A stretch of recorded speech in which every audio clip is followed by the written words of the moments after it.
Walter Benjamin offers an analysis of the authenticity and uniqueness of images being comprised of the very materiality of their reproducibility, which gives off an aura associated with the external attributes of proprietorship and public exposure.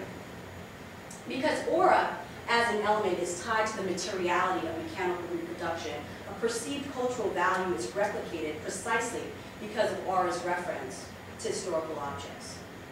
Aura is phenomenologically distant yet close. Using both Barth and Benjamin to connect acute race to an obtuse orality is a helpful template for my discussion. When it comes to commodity culture, racial demonstration of acuteness occur whenever there is an excess of the obvious, wherever artifice and fissures are highlighted and celebrated. I'm considering the casual collector's fascination with the representationality of kitsch objects, especially ones overtly depicting racial figures from the antebellum South.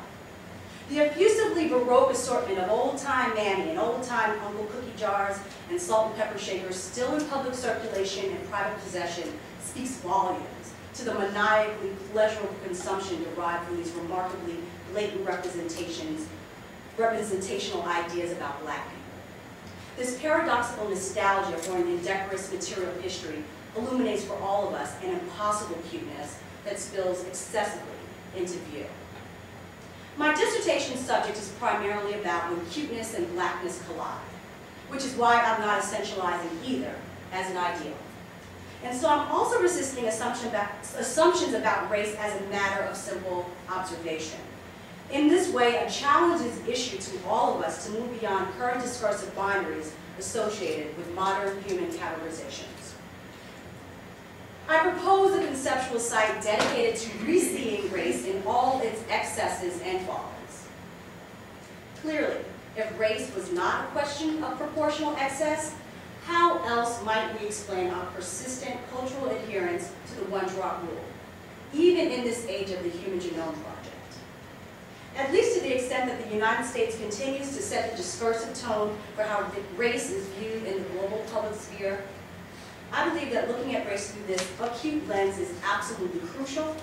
Conceivably, the resultant refractions that come through this new way of looking can begin to move us towards a mainstream public discourse that acknowledges a more expansive terrain of analysis and acceptance of the basic fundamental understanding that race is different from racism. I dedicate my work to rhetorically unpacking this tightest of spaces.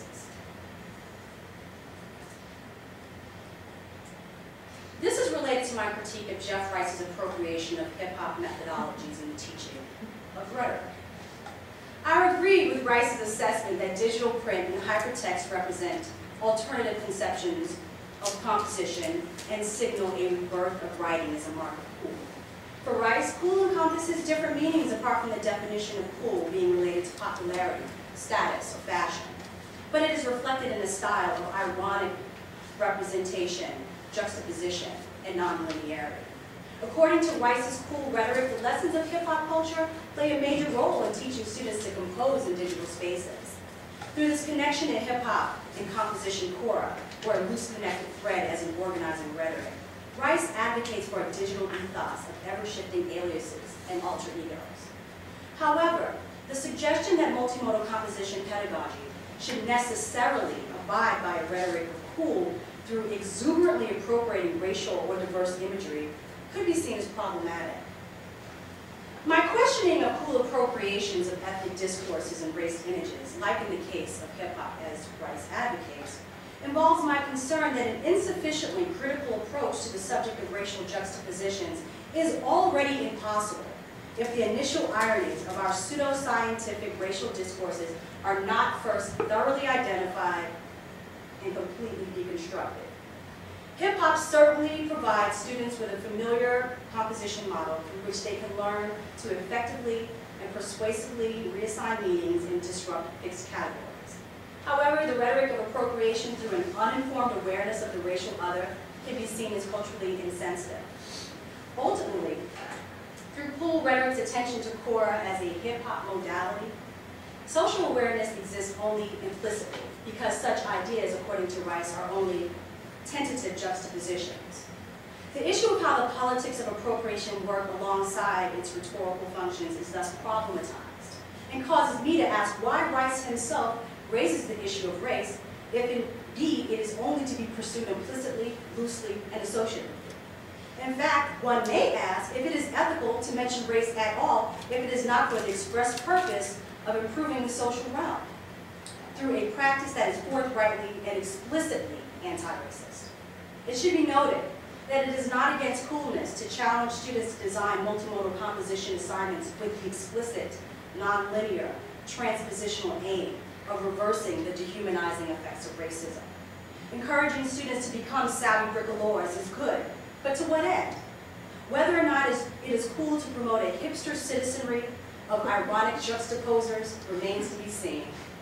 A truly sophisticated bricolage shows an awareness of the ideologies behind the social representations that are selected, encouraging students to decode and unpack the racialized thinking of whiteness as it is used to convey local and global perceptions of what we see as significant personal and social human difference necessarily involves paying close attention to the subjects and objects that animate our public plural spaces.